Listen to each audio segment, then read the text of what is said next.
엄마가 죽었다. 어쩌면 어제일지도 모른다. 이렇게 시작하는 소설이 있습니다. 읽는 순간 우리는 멈칫하게 되죠. 이 사람 뭐지? 왜 이렇게 냉정하지? 이해 안 되는 부분이 한두 가지가 아닙니다. 햇살이 뜨거워서 총을 쐈다. 이런 장면도 있고요. 우리가 이방인을 이해하기 어려워하는 이유가 뭘까? 오늘은 그 질문으로 이방인을 이야기해볼까 합니다.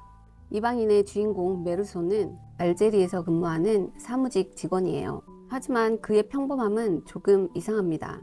어머니 장례식에서 울지 않고 그 다음 날엔 바다로 놀러를 가서 연인과 함께 사랑을 나누죠. 세상은 이런 메르소를 두고 차가운 남자, 냉정한 사람이라고 이야기하죠. 하지만 메르소는 단 한 번도 가짜로 울거나 슬퍼하는 척을 하거나 그러지 않아요. 그러니까 가짜 슬픔을 연기하지 않는 거죠. 그는 그저 있는 그대로 행동을 할 뿐이에요. 그게 세상 사람들과는 달랐을 뿐입니다.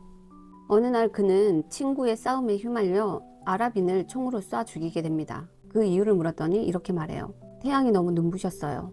이게 말이야 막걸리야. 사람들은 이해할 수 없죠. 이 책을 읽는 우리도 이해할 수 없습니다. 무슨 말이야? 태양이 뜨거운데 사람을 쏴 죽였다고? 가능한 일이 아니죠. 태양이 너무 눈부셨다. 이 문장을 이해하기 어렵다면 우리는 여전히 이방인을 이성적으로만 해석하려고 하는 중일 거예요. 메르소는 감정이 없는 인물이 아니라 세상이 정해놓은 감정의 규칙을 따르지 않는 인물이죠. 해변은 뜨겁게 달궈져 있었어요. 모래가 발바닥을 태우고 태양은 정수리를 찌르듯이 내리쬐고 있었어요. 메르소는 땀에 젖은 셔츠를 잡으며 눈을 똑바로 뜰 수조차 없었습니다. 햇볕이 너무 강렬했기 때문이에요. 그런데 그 햇빛이 아랍인의 칼날에 부딪히면서 더 눈부시게 된 거죠. 그 빛이 메르소의 눈을 찔렀고 그는 순간적으로 방아쇠를 당기게 된 겁니다. 그가 말한 태양 때문에 쐈다라는 말은 우리가 생각하는 것처럼 그런 단순한 변명이 아닙니다. 그 순간 그는 이성을 잃은 게 아니라 감각에 압도되었던 거예요. 메르소는 감정이 없는 사람이 아니에요. 오히려 너무 감각적으로 세상을 느끼는 사람이에요.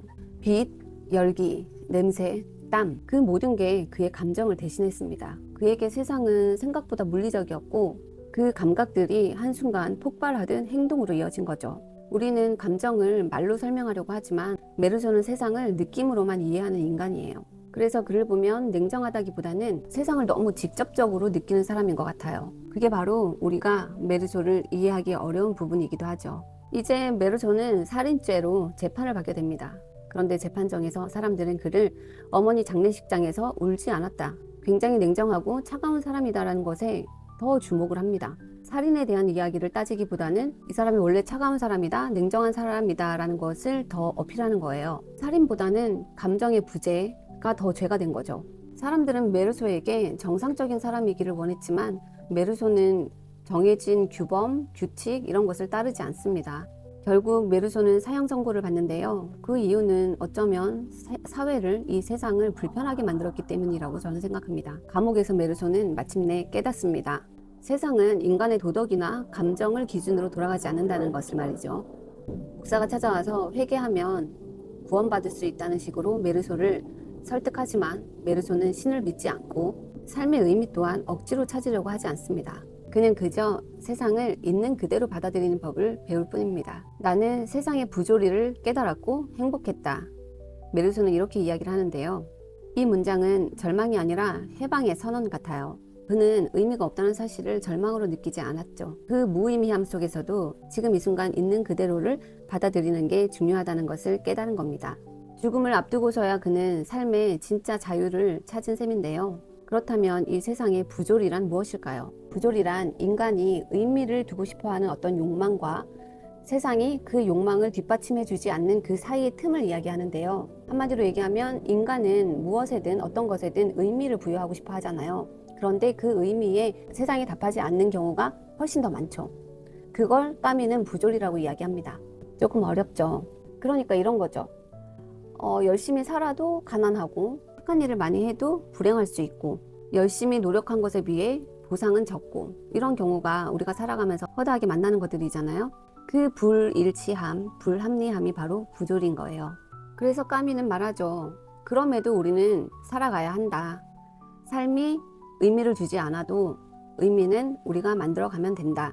이렇게 이야기하는 것 같습니다. 메르소는 그걸 깨달은 첫 번째 사람이에요. 그는 의미를 찾으려고 애쓰는 대신 그냥 있는 그대로를 받아들이는 겁니다. 그래서 결국 자기가 사람을 죽였으니까 자기도 사형 선고를 받는 게 당연하다, 이렇게 받아들인 거예요. 우리가 이방인을 읽고도 이해가 잘 되지 않는 이유는 그가 감정이 없는 사람이라서가 아닙니다. 오히려 세상의 가식적인 감정 체계를 벗어난 사람이기 때문이에요. 우리는 사실 그렇게 벗어나면서 살 수 없잖아요. 그러니까 메르소가 이해가 안 되는 거죠. 우리는 늘 누군가의 기준에 맞춰서 울기도 하고 웃기도 하고 타인의 시선을 통해서 나의 정답을 찾기도 하죠. 하지만 메르소는 그 바깥에 서 있었습니다.